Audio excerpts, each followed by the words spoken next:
Grounding. Part of my physical practice is to ground and have others take off their shoes and touch concrete, grass, sand, water, anything that's grounded.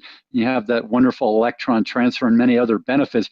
Even touching soil does something different than grounding, but it affects our biochemistry because that's through evolution. There are all these gifts of evolution. Hunter-gatherers got that through normal living. As soon as you put on shoes with rubber soles, you started to remove that. As soon as you moved inside and you lived inside of drywall and a vehicle, then you were removed further from nature and touching that ground, touching earth, touching plants. And that's something that our biochemistry craves because that's what we evolved to do. And you can't argue with it. There's a book called The Nature Principle, and I encourage people to pick that up. But it's obvious when you take an inner city kid that has all kinds of dysfunction out to the country, the universe that's exposed to this person out there at age 12, at age 18, whatever the age, you could take a 60-year-old, and that nature does something to them that's quite healing and that resets them so that there's oftentimes this reaction of freedom, of removing of the anxiety of connection to nature that's so special that you wish you could do it more often. And that's something that we can touch on in a minute. How do we do more of that in the busy, modern, often urban area? But maybe you have a comment you'd like to share. Well, when I do my programs, I try to make it very simple. And one of the top things, I have this 8-week program, and every week we try on something new in each pillar. So it's self-love, open heart, reverent communication. And so for the first week, all we're doing is drinking warm water every hour until 7.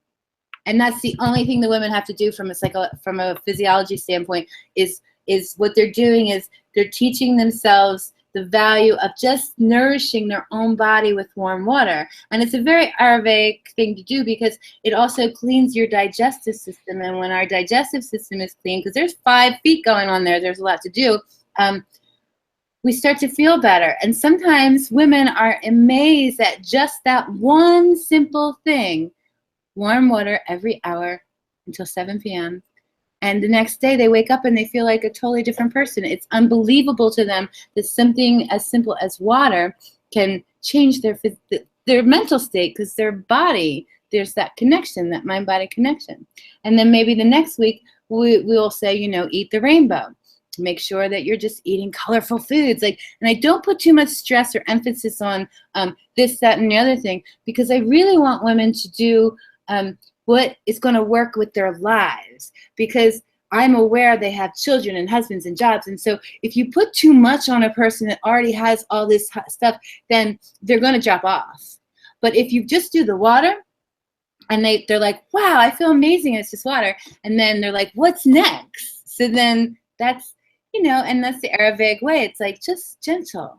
Be gentle about it. And women need gentle, but women don't want gentle because their physiology is like, they just want the next thing and what's the next thing and what's the next thing. And that's really, so that's some of the tips I do.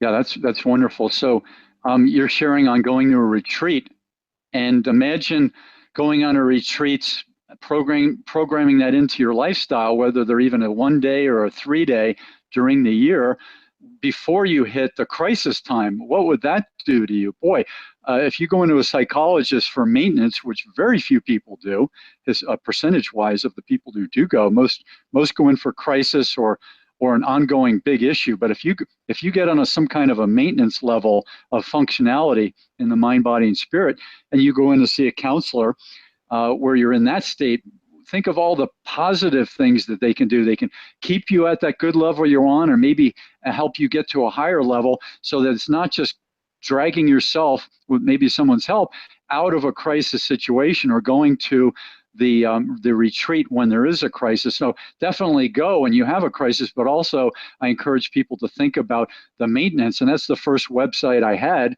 maintenanceworkout.com, because my idea is that it didn't make any sense to me that in the 60s and 70s, most of us looked pretty good. Most of us were doing some recreation, eating the right things, and many people were working the 8-hour job and not being married to this this job full time. Many people were. There were always people who were going full steam on work 7 days a week, but many people looked pretty good in the 60s and 70s. And then what happened is we moved into the sedentary lifestyle, and we moved into horrible food. We moved into higher stress, disconnected families. The list goes on. A litany of horrible lifestyle events ensued: high sugar diets, corn syrup, many, many things, compromised lifestyles.